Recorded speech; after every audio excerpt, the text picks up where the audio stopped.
Ni Kant ni Descartes havien mai llegit una cosa que digués intel·ligència artificial. Però nosaltres sí. Ara, en aquest congrés a Roma que explicava, quan parlava l'enginyer de Google o del MIT i utilitzava l'expressió intel·ligència artificial, jo pensava, què té al cap quan diu intel·ligència?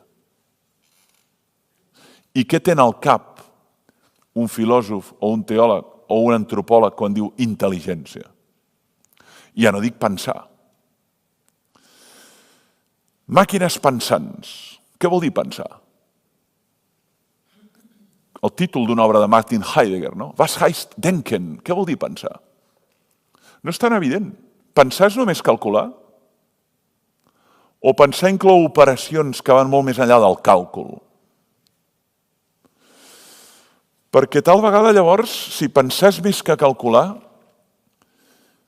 potser no és tan senzill dir que hi ha màquines que pensen. Ara, si pensar és calcular, potser sí que podem dir que hi ha màquines que pensen, i ja fa molt temps. Però vostè què diu quan diu que pensa? No és tan òbvia la resposta. No és tan evident la resposta a la pregunta què vol dir pensar?